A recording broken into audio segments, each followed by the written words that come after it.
I think it's about time that we get into talking about the last episode of The Last of Us, episode 9. Woo!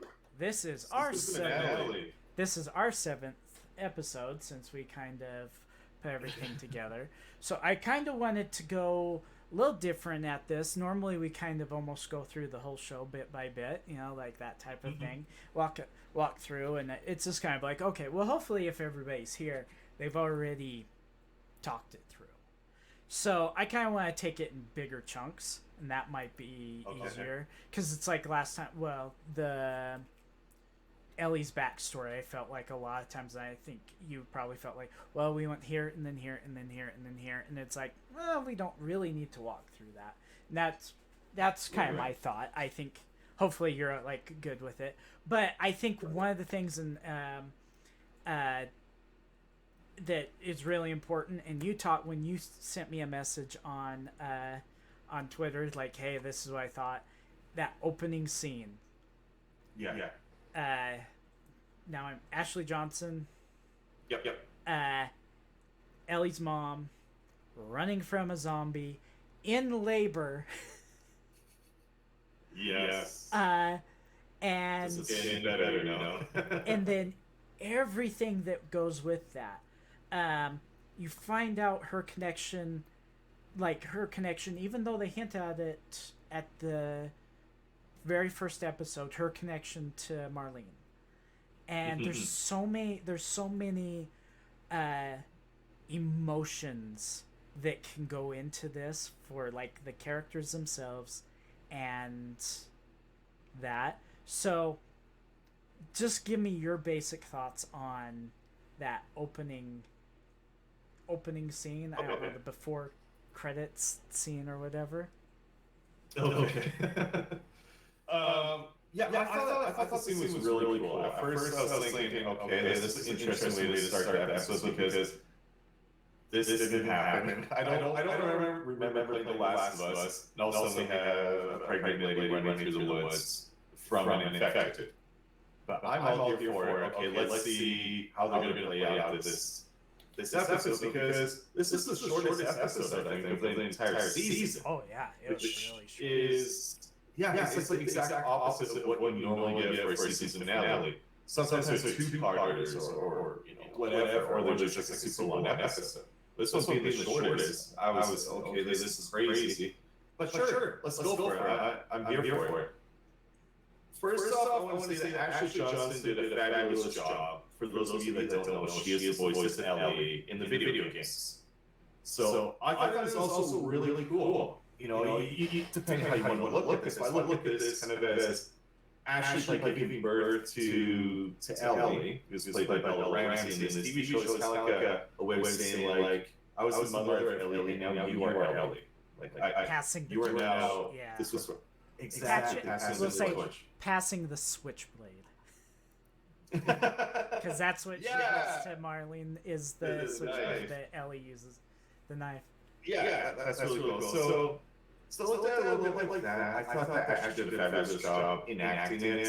And you can see a little bit of Ellie in her when initially, she's trying to give birth, her water's broken, all that kind of stuff, right? As she gets to the house. When the infected finally breaks through, the way that I view her is like, Ellie definitely got this from her mom, is how she just stabbed the heck out of that infected. It was like this is what you stab.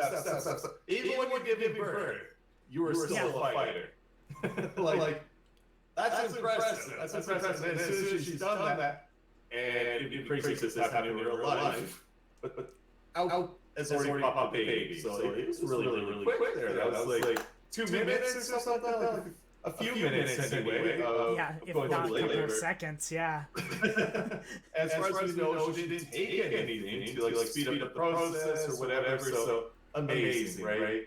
But all joking aside, I thought the whole scene was very powerful because Ashley Johnson. Did we actually get a name, by the way, for who she acted as Ellie's mom? Or Anne.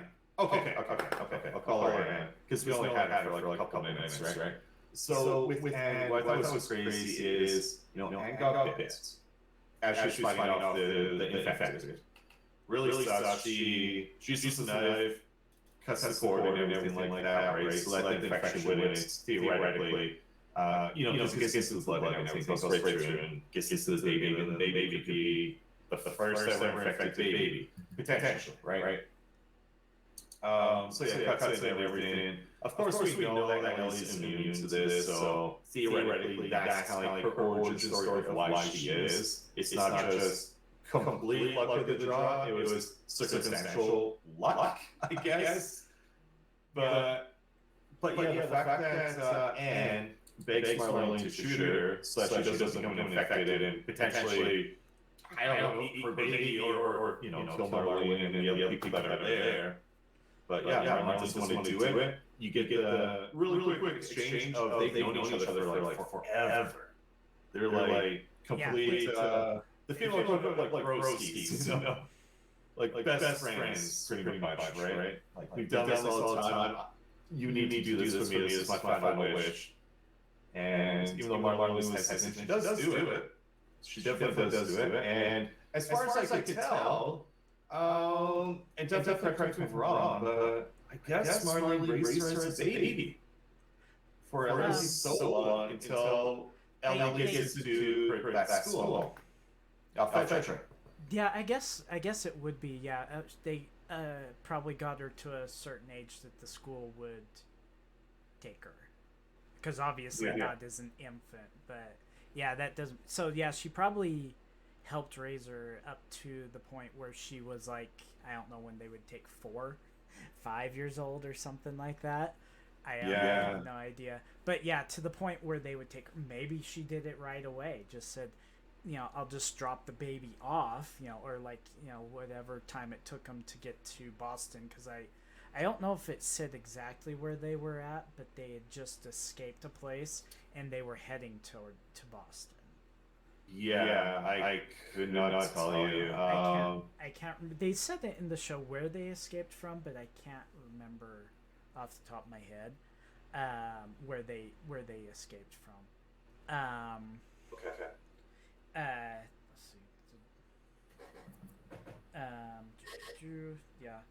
So, but yeah, I thought it was, it's really good. I mean, and it kind of put Marlene in that point, like, this is my good friend. Kind of, I think, in that Ellie and why am I spacing her friend's name? Oh crap! You're talking about the DLC? Yeah, from 2 weeks ago. Or yeah, the episode from 2 weeks ago. They didn't take notes on that. I probably have it. That was episode 7. Yeah, 7. Because the previous one was the cannibals. Riley. Yeah, Riley. So at first it's Sam, but it's not Sam. Sam's the little dude. Yeah, Sam's Death Boy. Henry's little brother. Yeah. But so I kind of see, Anne and Marlene kind of almost where Ellie and Riley would have been if they had been able to grow older. They've known each other from a very young age, and and Marlene was the more militaristic one, probably. Like she's assuming, and that was the same with like with Riley. She's the tougher one. Ellie's the thinker, so Anne probably would have been the thinker. Like I listened to their podcast and they kind of say it's like Anne, when she's talking to Marlene and saying, I need you to take the baby and find somebody to take care of it. Not saying, I need you to take care of it, but they were kind of like, this is her bare minimum. I need you to find somebody to take care of the baby, whether it's you or somebody else. I need somebody to take care of the baby. Yeah. And so it's, like it really gets into that part where, I mean, Marlene has to make a choice because it's like, well, one, does she believe and that she actually cut the umbilical cord in time? Yeah. Yeah, because I was taken completely out of like she said that she did it. So what she say though? She was like, "I cut the cord before I got infected or something like that." Before, just which accept isn't it. true, but yeah, she did want to have that at home. So that's what I was thinking. Like, Ellie definitely has a lot of traits with her mom because it's very quick thinking. Almost like I know what you're gonna think, and I'm already one or two steps ahead of you. Yeah. So very resourceful. It's a very interesting thing, and it's kind of like, and I think Marlene had an easier time when Anne says, "I need you to kill me." She knows she's going to turn. Yeah. Like, I think in a lot of cases, like, if you know like a friend is going to die a very painful death, otherwise, or like go zombie completely, like where the fungus just takes over their whole body, as we've seen in the show, it's a whole lot easier to just say, okay, I'll just kill this person off. Where like other times it's kind of like, do I kill this person? And that we can go into that later, but like with Marlene, okay, I know she's changing, and that's Marlene's personality too. I know she's changing. Bam. Like, because she kind of comes out, she's like, I can't do that. Goes out, hands the baby to one of the guys, and then hesitates in front of the door for like half a second, and then goes in and shoots. Yeah, it's kind of like gather her thoughts, be like, okay, look at it as someone that's infected, not as my lifelong friend. Yeah. So I don't know. It was such a good, like, it's like I'm glad I watched it alone, because that was like where I get like emotional type of stuff. Like, this whole thing is just sad here.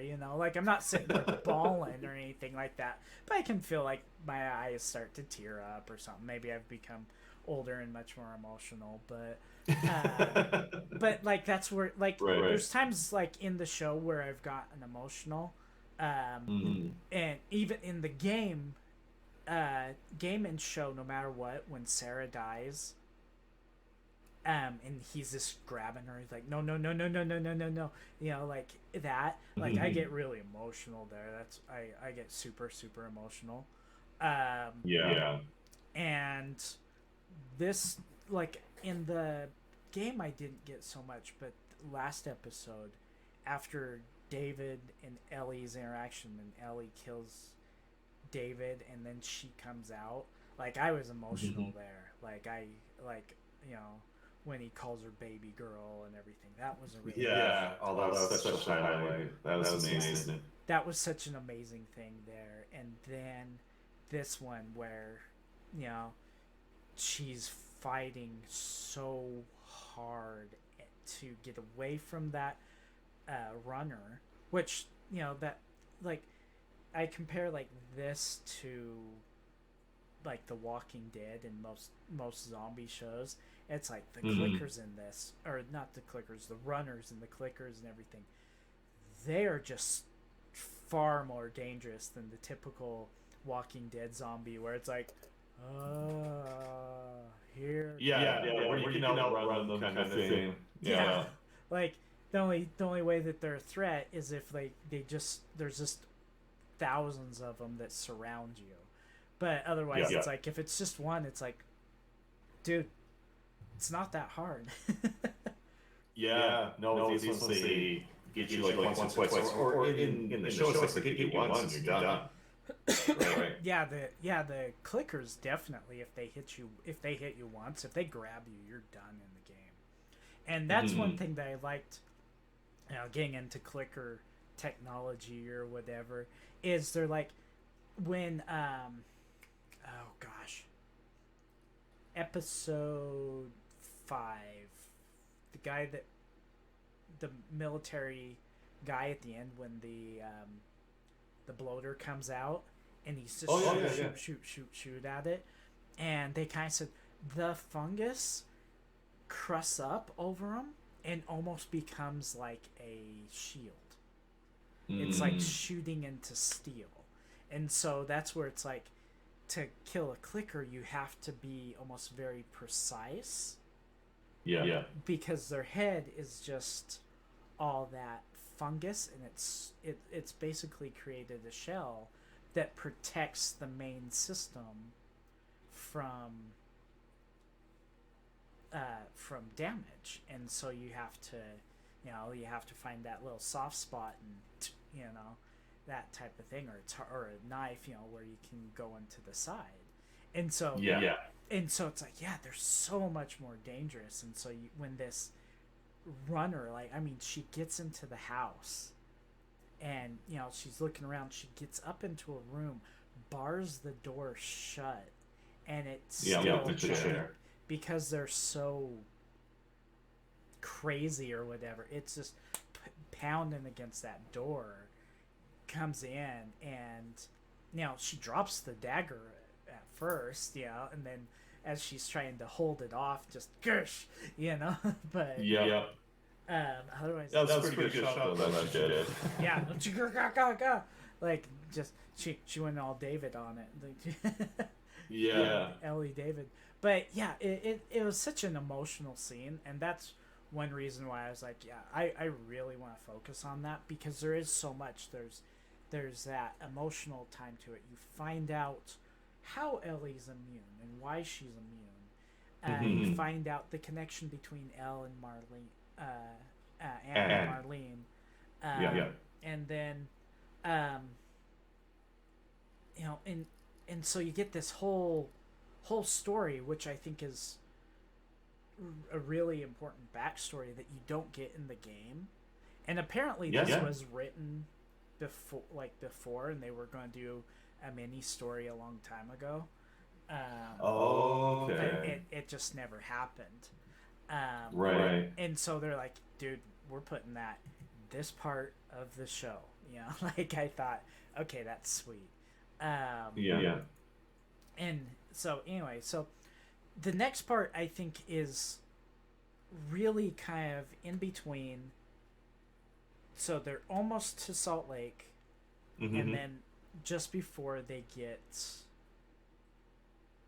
captured, Ellie and Joel are in some cases they kind of say they've switched roles. Joel's the chatty one, Ellie's the quiet one.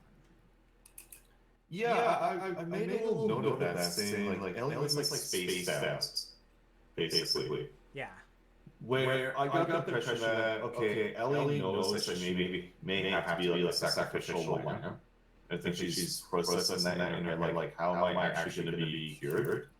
So that was my take on that, and I absolutely love this, and I made a big note of it, of how we had that part, and then they get into the building, where you have a very, very, very typical Last of Us moment, where you got like the ladder and all that. It's like hoist the girl up, she brings the ladder down. So they did that little part. And as soon as she didn't come back, she's like, Joel, you have to see this. And he yells, but then you can see he's quickly like, oh crap. Hopefully there's nothing around here. She drops the ladder and... Yeah. It's like, what the heck? Everyone with like a mile or two is know where we are. But yeah, she was like that's what I'm telling you. She is super spaced out. It's constantly Joel's like, hey, Ellie, are you listening? Oh, yeah. And then she would like respond in an intellectual way of the sense that she is listening, but at the same time she is way more preoccupied with something. And Joel's like smiling. He's acting like a buddy, which in my opinion is because he's fully let down his guard. He's fully embracing this relationship, and he is just living in a moment where he's happy now. He finally has a kid that he can confide in and just be a normal sort of dad, where you're nice, you're there for them, and at the same time also I think he kind of wants her to be like a friend, not like a daughter, but like an adopted friend daughter sort of thing. Yeah. I don't know, I got the impression much more like we're friends. It's not strictly like a parent-child relationship kind of dynamic. But Yeah. So yeah, she was, yeah, very very good. Like it's a really interesting thing because I agree. Like at the first of it, she is just deep in thought with, just the reality. Like, hey, we're almost there. Like, like things. Like I don't know what's going to happen. I have, like maybe she knows or has a better idea that something bad could happen. Like but Joel doesn't. Joel. yeah, And then you get that draft scene, which obviously is like, once again, she hasn't seen a draft before, and that honestly in the game, because it's like almost all of this is just verbatim the main game storyline, without going through sewer lines and whatever else. But yeah, it's that really, it's very much there. But that draft scene is such an epic moment, even when you're in the game, because it's a non-playable area. It's like you're not really doing anything, maybe a little walking around, but yeah. There isn't much. It's very iconic because this is kind of showing. I've always viewed the draft scene as the world and nature itself is healing. Because as humans, we grow, we chop down trees, we do all this kind of stuff. So some people say they've only ever lived in the city center. They've never even seen like a waterfall out in nature, which for me anyway, I could drive for 10-15 minutes and then I could come across like the closest natural sort of waterfall, right? It's just, but that's the thing when you live in a rural area. But yeah, with Ellie, it's always been like desolation. Things got bombed. Practically like civil wars and stuff like that broke out. The whole like the government got toppled over, and now it's just like random gangs of people rule these places. But what that mean? That meant that there's a lot of death, there's a lot of destruction. yeah. Which is what you see a lot like early on in the game is like a lot of death and everything. Sure, you get like vines and everything, but you're not really getting the life that you see, and kind of like innocent life, which is what like the draft scene is all about. Is it eats some leaves or whatever out of Ellie's hands. It's a very like tender sort of moment, Also, yeah. It's I was going to say also crazy is the blue tongue, but whatever. Yeah. Well, yeah, it's like here's a giraffe tongue and everything, and giraffes are such cool animals anyway. They're just like they're not normally. Well, they're very unique, especially because of their really long necks, and and we live in North America, so we do not see a giraffe in its natural habitat. Yeah, you go to the zoo, and that's about as natural as you can get. But yeah, and it's, once again, it's Joel gets the branch. I mean, he has gone like almost full in dad mode at this point. And so, which really is important to the story too. And and so he gets to like, oh, here, we'll break off this branch and I'll give that to you and this and that, and you can feed this giraffe, and because giraffes really aren't, they're not aggressive animals, like, at least they're not aggressive. I mean, they're herbivores. Yeah, they're not going to try to eat you or hunt you down or anything like that. All you gotta do is just like pull it out, stay still, so that you can use this tongue or whatever to like grab the food and then put it into its mouth. I mean, as long as you don't move, you're fine. It's kind of like you're feeling like a horse. Like it won't bite you on purpose, but if you're like shaking your hands and it's trying to eat from you, it could accidentally like nibble on you or something like that. Yeah, but they're not, You're not aggressive, and so it's nice.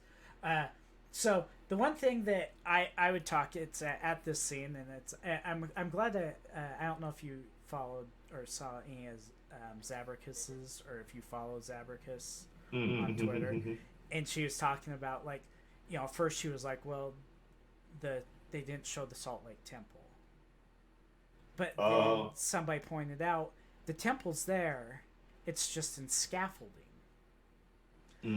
They were using the 2020 to now skyline because the temple's actually getting earthquake retrofitted.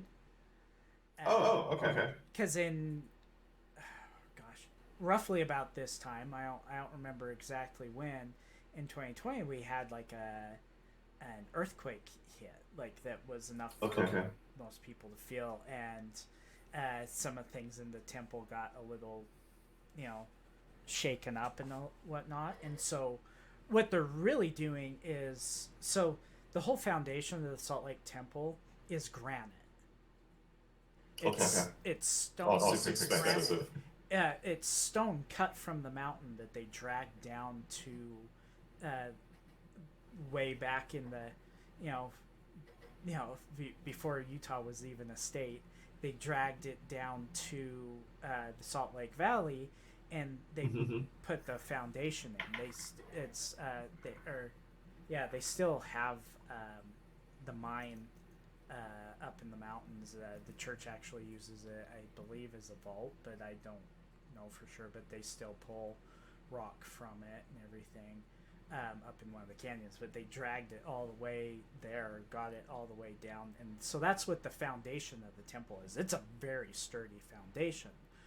But kind of the common thing, and since I work with structural engineers a lot of the time, they found, like, if you go to like New York, you have like the Empire State Building, which is a very solid building. Like, it does not move like at all. Like, it's just built like, it's there, blah blah blah. But you get a lot of the newer skyscrapers, and they sway, and they purposely purposely allow them to sway because it's easy. Hey, sorry, my Gold Knights. Hey, Gold Knights Gaming, doing good. But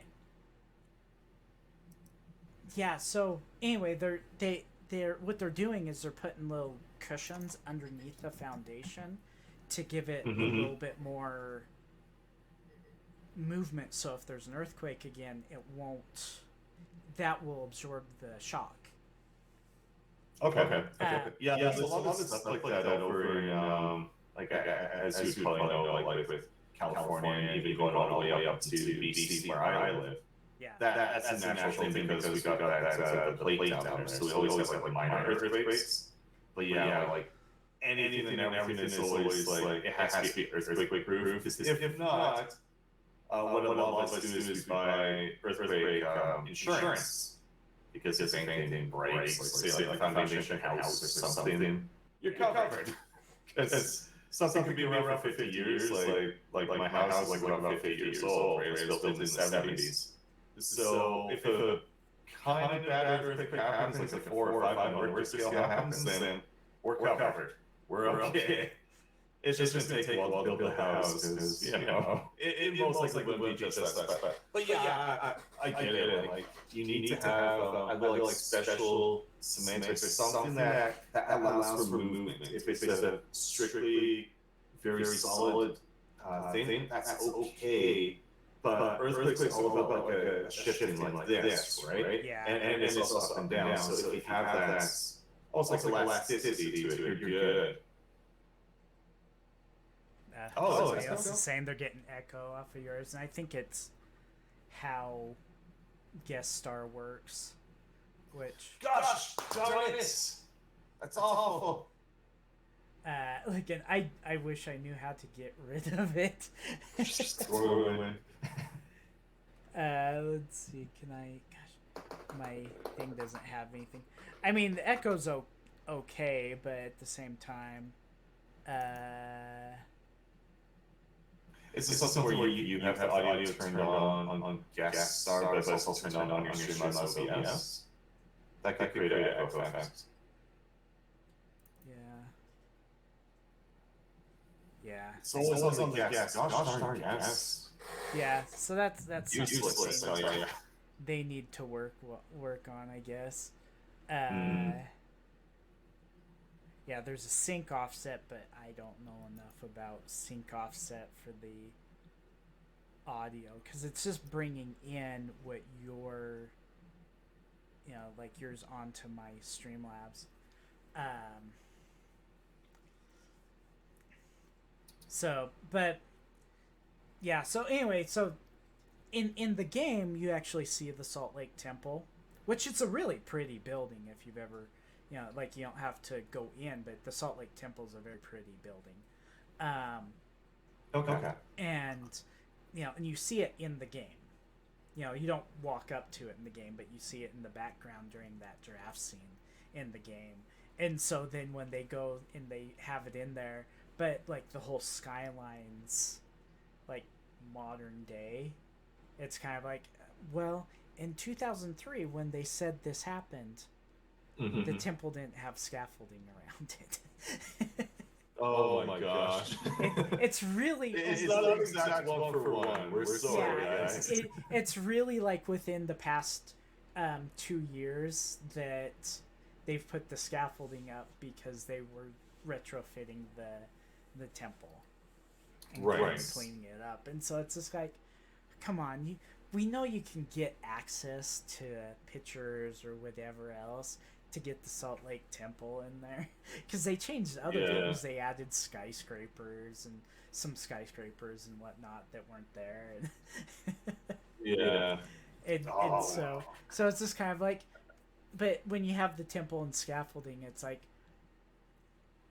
why not? Like it's part of Salt Lake. It's a big thing at Salt Lake. If somebody's offended by it, like, let them be offended by it because there's plenty of other things in the show that I'm sure offend all sorts of people. Absolutely. There's always going to be. And it's such an iconic thing that says this is Salt Lake. Like, you see the Salt Lake Temple and you're like, this is Salt Lake. Like it is. It's like there's probably things in your hometown that people would be like, this is where I'm at. Yeah. This is an iconic thing, and this is how you know what town you're in.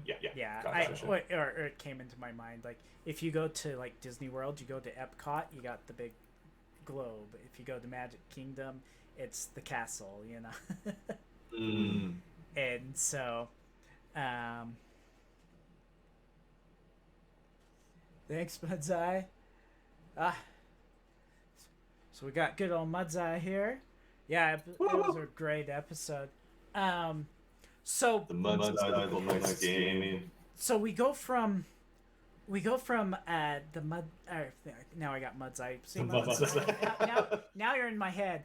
We go from the giraffe, and this is where like we start finding out a lot of stuff about Joel.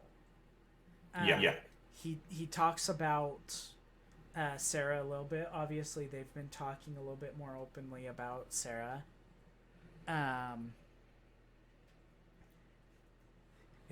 Laura Bailey more in season 2. Yes, that. Interesting. I'm thinking she might be season 3 because I don't know if you heard or not, but they did say that for the Last of Us Part 2, that's actually going to be in more than one season. She's in this episode. Yeah, I saw that. You saw her picture where she's like holding up a peace sign like over the dead doctor's body. She's a good character, but yeah, you have Joel, like, finally admit the scar on his head's not from somebody else missing a shot on him. He tried to commit suicide. Something happened, whether he freaked out or whatever, he jerked and missed and shot the side of his head. Yeah, it was said that what Joel said there. Like first off, I supposed to say that he finally, like he's so comfortable around her that he finally talks about Sarah, because Sarah was always off limits, no matter what. Even at like episode 5, I think it was 5 or 6, where there's that camping scene, and he's still like will absolutely shut down the conversation as soon as that name is brought up. You don't talk about it. So with him finally doing that, finally opening up and talking about his long-lost daughter, first I thought that's huge. That means that Ellie's finally in the very, very most inner circles. Right? Where I guess probably just Ellie and Tommy, and I'm assuming that's probably about it. Yeah. I don't think like Maria would be in that or anything like that. Yeah, I don't think anybody else would be in that. No, I think it's probably just Tommy and Tess before, and then it changed. Now you got Ellie in there. But yeah, what he said about that, which I thought was interesting, and there's actually deep psychological things with that too, is generally your hand is actually going to jerk or something. There's just something about yourself where you will try to never ever. There's just something in the human brain that never wants to actually do that. So that's like you got the scar like going across, like kind of fits up the eye or something. But yeah, the scar across the side of the face there. But yeah, he flinched. And he's like, I don't know why I flinched. Because he has a pretty good shot. And he knows how to do these things. But for whatever reason, that happened. And he's never gone back to that again. But yeah, finally missed the truth that no, it wasn't some person like jumped in. It wasn't, some infected, whatever, maybe like gone on this like scratch on him or something. It's straight up, he tried to kill himself, and he failed at it. Yeah, and it's one of those like, where was he at that moment? Like, yeah. Like I mean, it was very early on. It was within, we'll say, a week of the outbreak or whatever. I don't remember what it was. I think he kind of clarified that, but it was really soon. It might have been like 2-3 days after Sarah died. Which would make sense. You would still be completely broken as a human being. Like all this crap just happened. The world is over. You don't have family anymore aside from your brother. But you don't have like your family that you helped create, Like, and you can tell Sarah meant so much to him. And so it's like, I feel like a failure. And it's kind of what he felt like when Tess died. He felt like a failure. And it's ultimately like when they found Tommy again, he admits to Tommy, I feel like a failure. I can't do this. I don't feel I can keep up with this. And I think it's ultimately now, he's like, I'm okay with this. Like, I'm good. I'm happy here. And when she's like, well, Ellie's like, time cures all wounds. He's like, it wasn't time that did it. And and that's him saying to her, you healed me. And Ellie gets that, but at the same time, like on their podcast, and I do agree with it, like, Ellie doesn't know how to handle that. Here's this guy, big, the big guy that she looks up to, saying, you fixed me. Yeah. She is his world. And so she doesn't know how to handle that. And then it comes to, like they kind of say, that perfect thing where he's like, let's just leave. Let's not do this. Let's just leave and go back to Tommy. And that's when Ellie kind of says, let's finish what we started. Like, kind of like where she's like, it ultimately, comes down to the very end, but she's like, let's finish what they start and start going. And then instead of saying, Joel saying, like, I love you or something like that, he's like, tell me puns. Yeah, I will know about that. Like after you have that very dramatic conversation, let's have a good laugh. Let's just keep it going, keep it kind of lighthearted. And she goes all for it. She's like, oh, yeah, okay, yeah. Here's a good one and all this kind of stuff, right? So Yeah. that was pretty cool. And then they get absolutely ambushed, dude. Yeah, little flashbang, and that Joel wakes up in the hospital. Marlene's there. Tells him, he's like, take me to Ellie. We can't do that. She's getting prepped. This is, basically tells him everything, about, hey, this is the cure is in her brain. We're gonna have to go in, dig it out of her brain, and then we think, and that was where I think I'm kind of like, we think we can replicate it. Yeah, it wasn't guaranteed, but it was like it's a shot though. We're going from we have absolutely no cure to like potentially we could have a cure that saves the world. And Marlene's already gotten to the point where it's like it's worth letting her die to possibly get a cure. And what that percentage is, that's where I kind of like, where, it's like I've had people, and it's one of the conversations is, like, Joel's ultimately, well, I guess we can ultimately go into it. Just Joel grabs Ellie, and is taking her away before they can do anything. Kills the doctor in the process, and says, I'm not taking it. I don't remember if Mud's Eye's thinking they had to drain her blood in the TV show or the game? In the game. I don't remember. I remember it was they had to get into her brain, because that's where I don't remember if it was draining her blood. That's what the cordyceps. Gross. But yeah, it's like ultimately there's two decisions, and it's like, do you save the person that's close to you, or do you save the society? You save the society as a whole.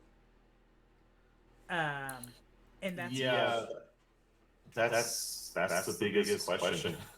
I mean, it's one of those things where I could see where Joel comes from, but it is one of those things where by watching this episode, I was like, and even the previous one where Joel is torturing those guys to get answers for things. I was like, Joel is such. He's an anti-hero kind of person. Like, he's not a hero. He doesn't do the good things necessarily. He does what he deems is like the way to go. How natural or a chaotic good or something like that. Chaotic neutral. But it's something where I always agree with Marlene on it, which is like, we gotta at least take shots. It's one person.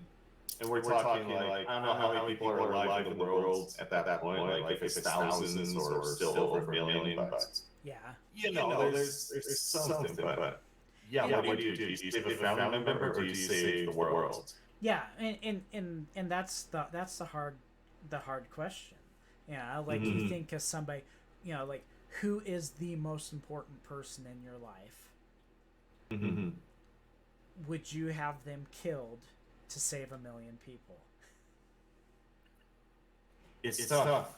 What I would say, if Marlene said, guaranteed this is going to work, 100% this is going to work, then I'd be even more mad at Joel, because it's like, dude, it's guaranteed. But when it's like, there's a chance, and there's hesitancy in her face and everything when she said that. Like, it's kind of like, this is a theory, so theoretically it's going to work. Theories are definitely not 100%. They're like, and and it's ultimately, it's a really difficult question to ask. And it's kind of like, they say, well, they brought it up, and it's like the trains where you can say, okay, well, you go this way and you kill this person, and if you go this way you kill this person, like which direction do you choose? And it's like, and the whole thing, it's like depending on how you view life and how your mindset goes, um, it there's no real wrong answer to it. Um, but and so it really goes to it goes to how you feel, like how you process it through, and you see Joel, basically he's already lost one daughter. Yeah. He's not losing a second one. I think that's ultimately what came to his head is, I lost my daughter. This girl I see as a daughter. It's almost like fate gave him a second chance to have a kid, you know? Yeah, because you can tell like he's hesitant to do a lot of stuff. Like, is this the right thing to do? Because you can tell he's thinking, I need to go get Ellie, but he's like, is this the right thing to do? But I think ultimately it does get to that thing for Joel, is like, I am not losing another daughter. I'm not doing it. It's not going to happen. And so it goes through, like, when he gets out, he kills every guard, and like, even if they put their gun down, he shoots them. Like, there's a few that all like admitted like mercy. Yeah, like Muds, I say, he sees her as a daughter when he calls her baby girl in the last episode, because that is an emotional time. And if the journey was not nearly as long, if it was just say a week or something like that, I bet you more than anything Joel would have let that happen. Yeah. But it's just because of the fact that he grew attached. Like, they spent months and months together on this journey. And they've gone through so much. I think it's a year in it, because they start off in the spring and go through the summer and everything, and then it's like the last episode's is wintertime still, I think. So it took them a couple of months or whatever, traveling through everything. So they're probably in springtime coming into the Salt Lake Valley. So they're close to a year. But pretty much anyone, if you were traveling, went through like death and then saving each other's skin and all this kind of stuff, it's only natural that you would grow together, like have feelings. Like, I want to keep tabs on this person, right? And usually I kind of look, psychologically, you're going to take care of the people that are closest to you. And the guy has PTSD.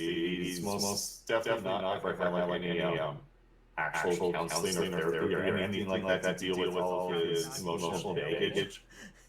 None available. If there was, he never met that person, right? Kind of like we know, like Maria was like, she getting a lawyer or something like that, or like she was pretty smart.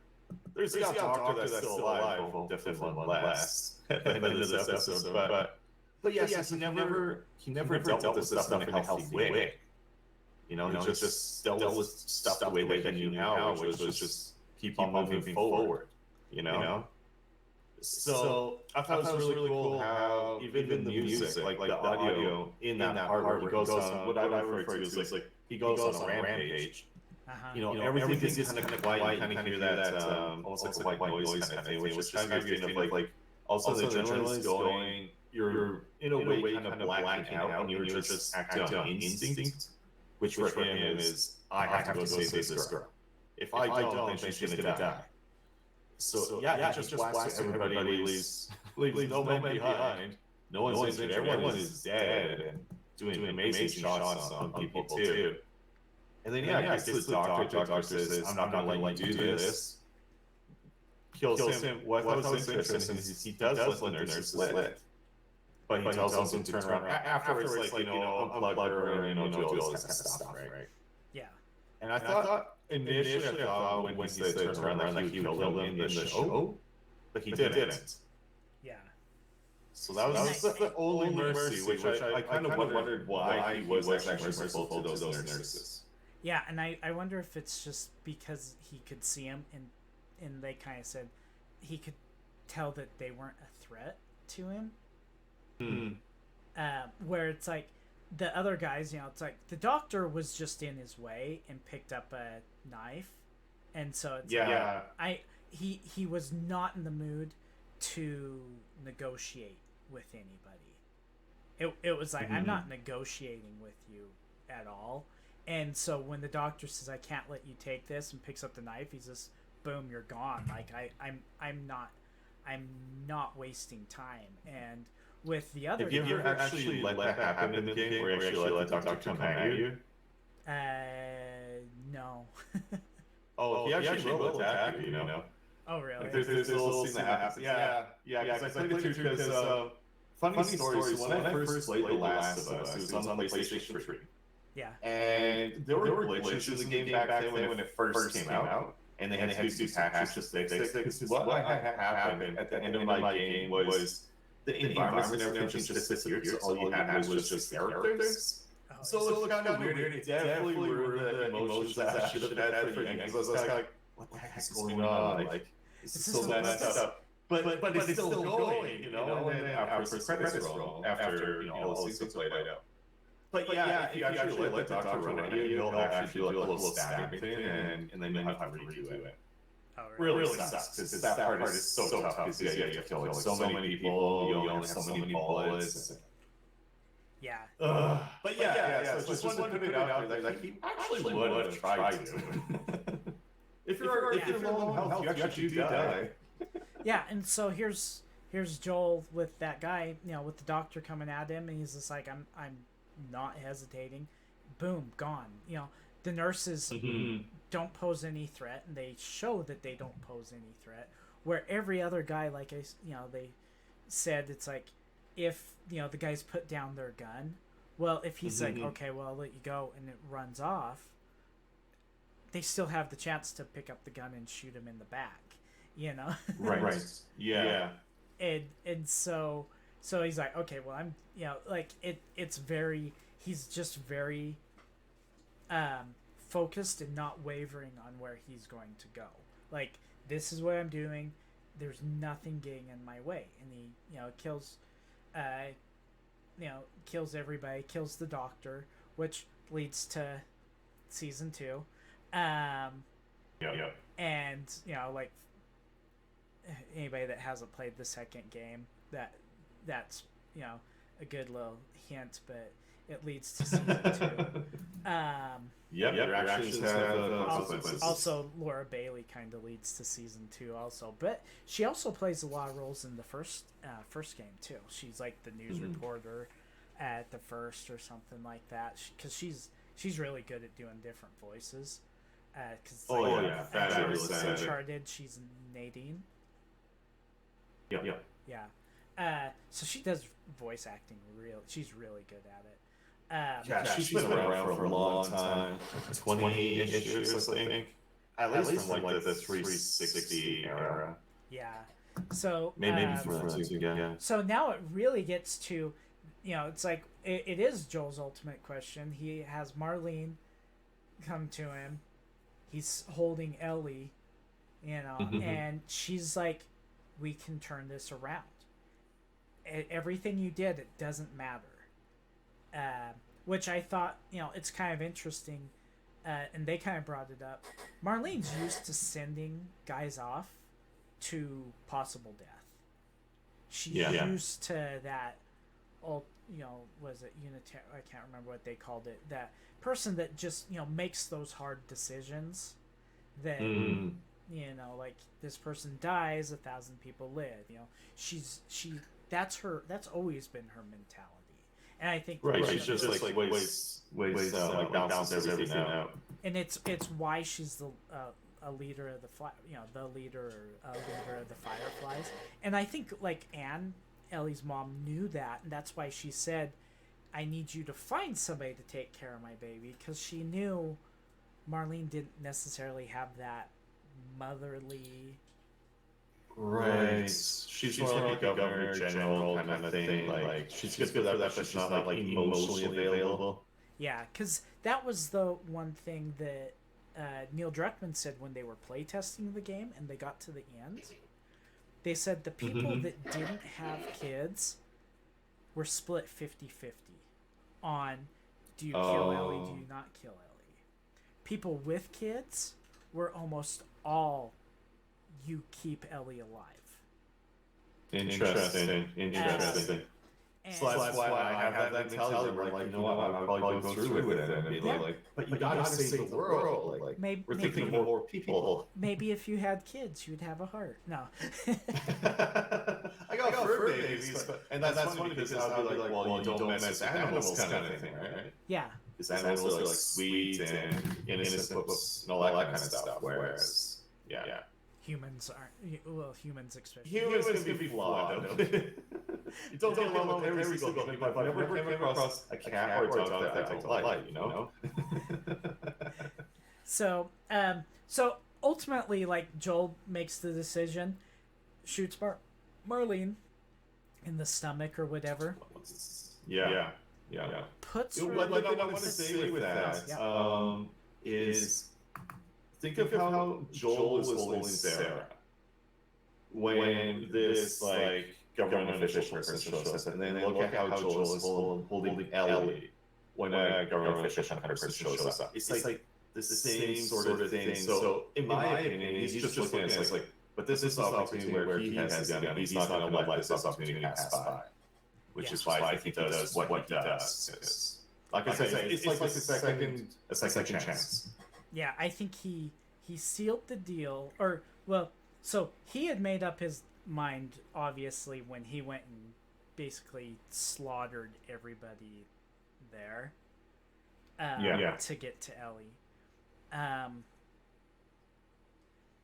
And so when Marlene comes and says, you have the choice to go the other way, I think once again, that's probably one of the times where he's like, is this the right thing to do? And him making the decision was to shoot her in the stomach. He goes and puts Ellie in the SUV or whatever. And then he goes back and she's like, just, and Marlene's like, just let me go, this. And I think this is also him saying, I'm sealing the deal. Like, I'm going full in on the choice that I made, and that's part of the reason why he kills. He knows she'll come after him. She'll come looking for him. But that's what he said. Yeah. But two, it's also all the options that you gave me. I'm turning it down. Like, I am not going that save the world thing. I'm saving this one little girl.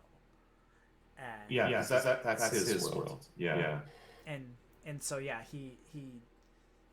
I think it has like so many levels of not just, well, I shot her so I can get away and it's done. It's like, I am making sure that it's done and over with. Like no one alive that's going to be able to tell the tale aside from a couple of nurses. Yeah, a couple of nurses. Gosh, should never underestimate them. And but anyways, but yeah, so it's ultimately like, there's so much emotion that goes into that, and so the last little bit, and I think this is, where we match up with Anne and Joel at the end.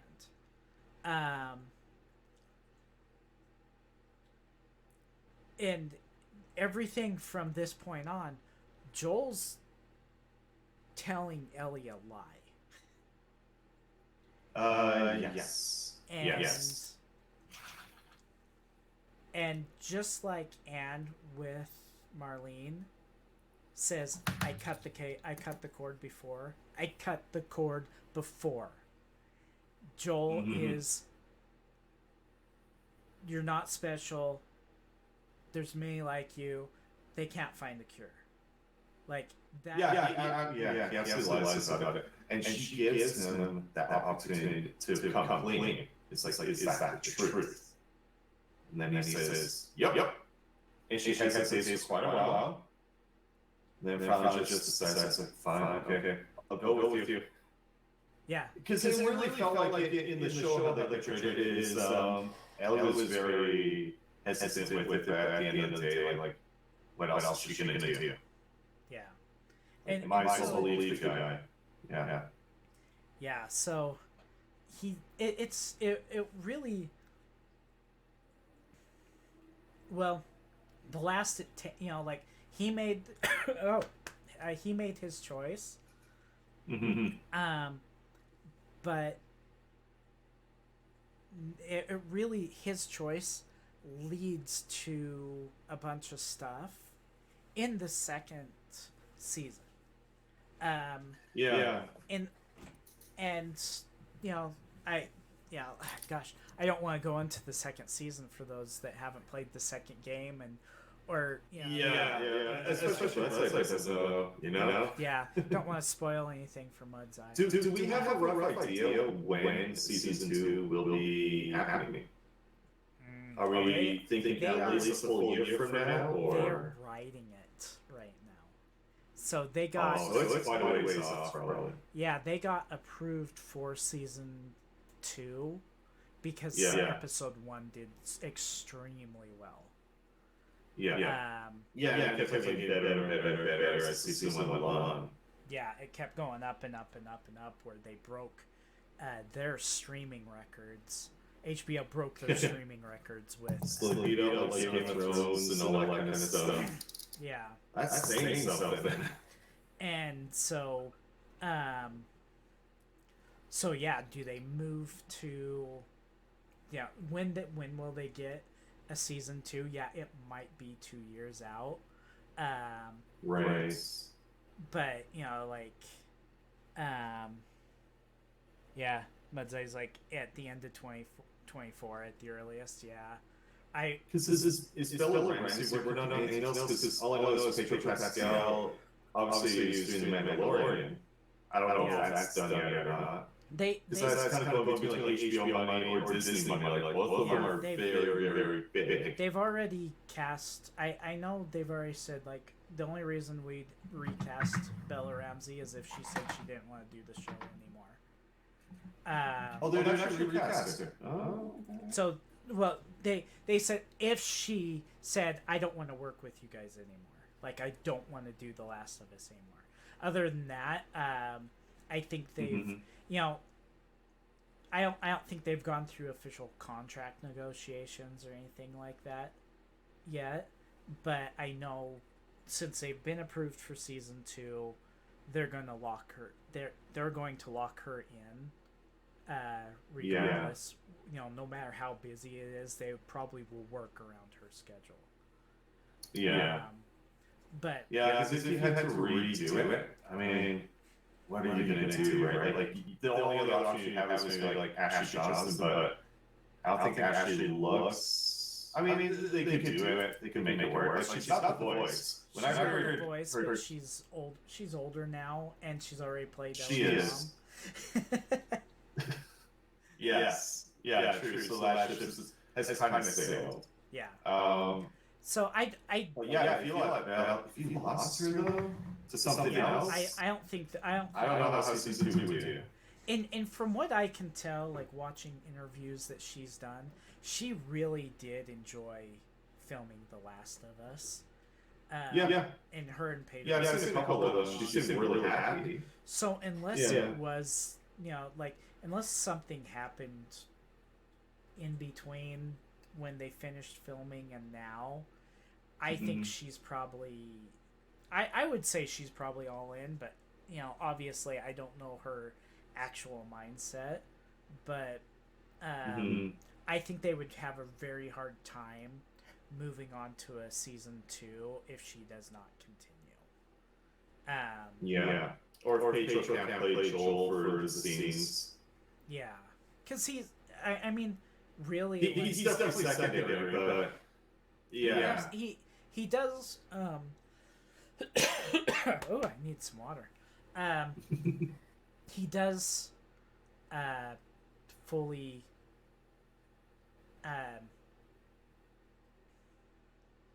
I mean, he is fully in the second game. It's just like bits and pieces throughout all of it.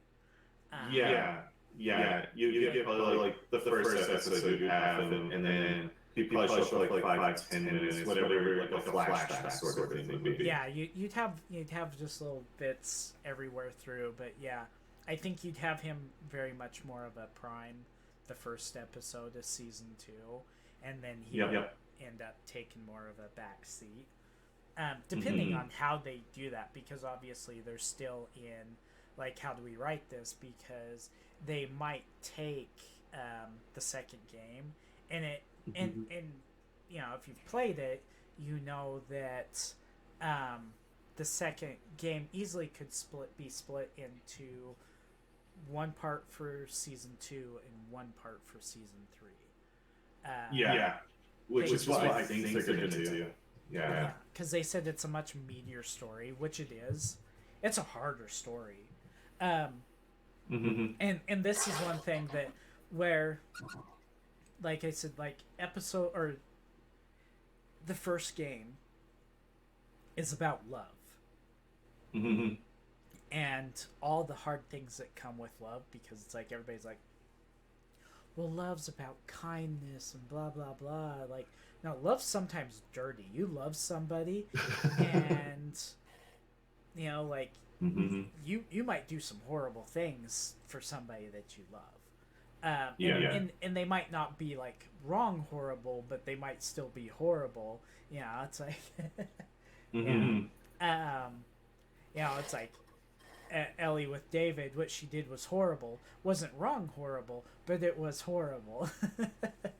like everybody's guilty of that. No one's a saint or anything like that. But yeah, and then Last of Us Part 2 is more like it's a huge like revenge story. It's anger. That is the one emotion, because like I said, they said this one was based on love. Love was like, if they said like the word they chose like for the game was love. Episode 2 or game 2 is hate or anger. I think it's hate or anger. I can't remember which one Neil Druckmann said it actually was, but it's hate or anger. And so and every choice in the game is made out of, there's anger in there. And so that's where season 2 and season 3 will change, is that but ultimately, like, we'll see how this goes. But so for episode 9, now that we've gone through and talked about it, what would you give episode 9 as a rating? Ooh, it's tough, man. That's tough. Honestly, I wouldn't say that I thought it was perfect. I thought it wasn't as good as the previous episode. I'd probably give it like a maybe like an 8 or something like that. I just thought it was too short. Because what I ended up doing was we had the intro. The intro was absolutely phenomenal. And then, you know, you get like opening credits, you know, that kind of thing, right? And I paused it there right before we got the first scene of where the game would be. And that was like 7 minutes in or something like that. I was like, so you guys got like a little bit over half an hour, because it was like a 43-minute episode. You got half an hour to do this entire thing. So I thought it was good. Like, I thought it was really good. But I just felt it was so light, in a sense, right? Like, we did get our action, like the rampage that he does and all of that, which I felt like, okay, that's something that you have to do, right? You have to show that, but it just felt very, like, I don't know. There's just something missing, you know? Which makes me think it's probably like about an 8, I would say. It's still really good. But then at the same time, too, they didn't deviate at all from the story, so I was kind of like, this really was like, you know, we treaded on familiar grounds, and you know what's going to happen, you know what he's going to say, and all that. Like nothing changes, it's very predictable. aside from that intro, which I thought was really cool. So, Yeah. but it's something like what you said. Like a lot of it is the same. They've only had a couple little deviations from things, but yeah. Yeah. And that's where I'm kind of like, I love the story. I loved how it went. Like I'm not giving it a 10. One, because it's like the first episode was an hour and a half. I would have loved the last episode to be an hour and a half. Yeah, it felt really short, man. Really short. But yeah, where it's like, well, I was talking to my brother, because he watched it, and he was just kind of like, it felt really short. Yeah. And ultimately, yeah, I was just kind of like, oh man, that was super short.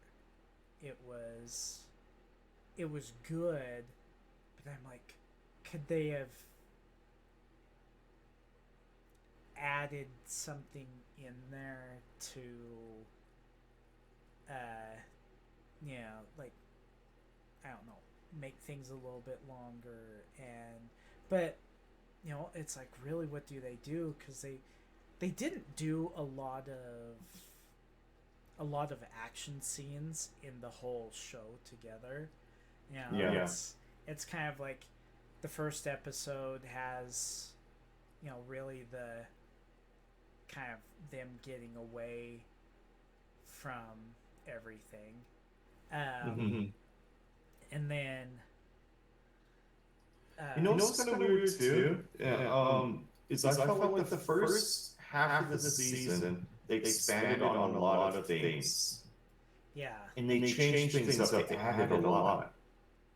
And then the last few episodes, I felt like they didn't. That they kept it very much to the video game. Yeah. Which and it does. I think that's what. Good. Yeah, definitely. It's good enough for you can actually have a like HBO TV show. Like it's really good. There's nothing wrong with that. Yeah, I don't know. It felt short. It felt just super predictable because we have like like with the Frank one and everything. Like I know we've referenced it a few times, but they did change that up. Yeah. They changed things so it kind of left that door open. Like you could change other things with it. And really, like everyone that's played this series to death, like you could be like, oh my gosh, okay, well they changed that. What are they going to do for season 2? What are they going to do for going forward? And now I kind of feel like, okay, we know what's going to happen. Yeah, like dude, it would have been crazy, right? Or just let Marlene go, so that Marlene can come back to later seasons, Yeah.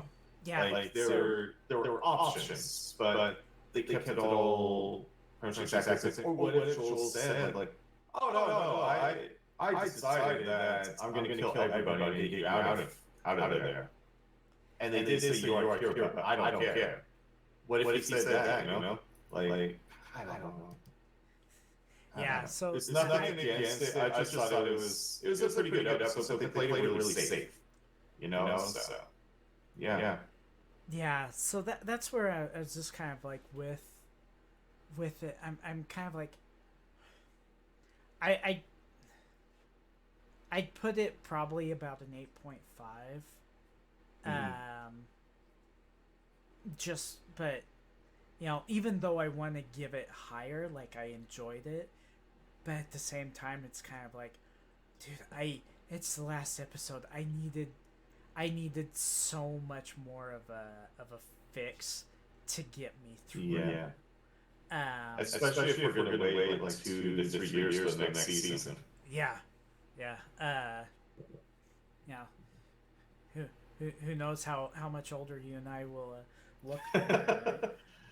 What's going to be going on? Am I going to have like I can't say salt and pepper, but I guess like gold flakes and silver. Gold and silver. I don't know. But yeah, so yeah, it's roughly about an 8.5.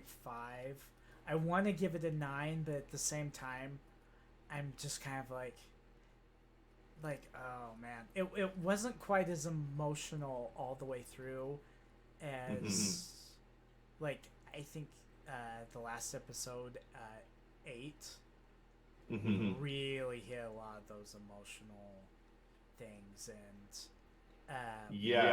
because that episode was kind of like a ramp up, like it started kind of slow thing up better and better and better, more and more intense as it went along. Whereas this one started intense and then kind of went down, and then I don't know. It was just weird. Maybe it's because we inflated it to death. and I then don't know. intense lulled, and then intense, and then a lull. So it kind of was it wasn't up and down, but it wasn't necessarily as much of a emotional up and down. It was an action up and down where, like,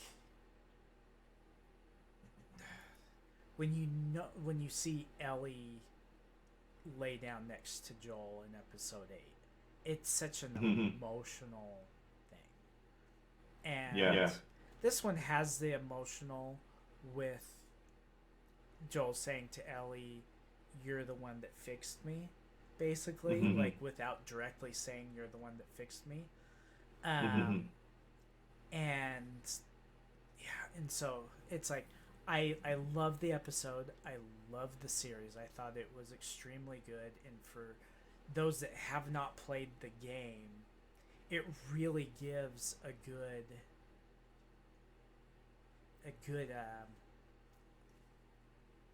grip to it.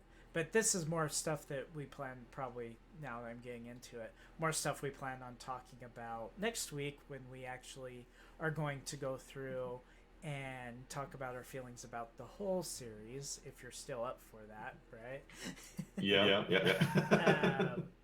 So so it's like we want to do that, and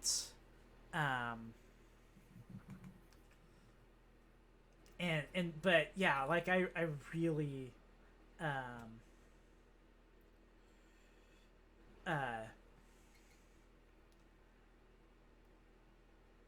I really enjoyed the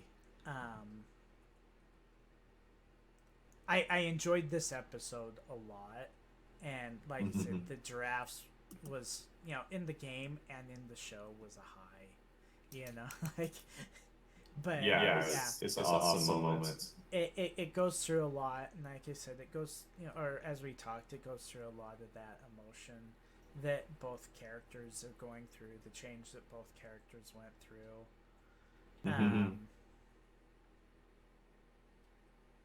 And so it's been, anyway, 8.5 is good. So I figure that's probably where we can officially end the episode for today. If you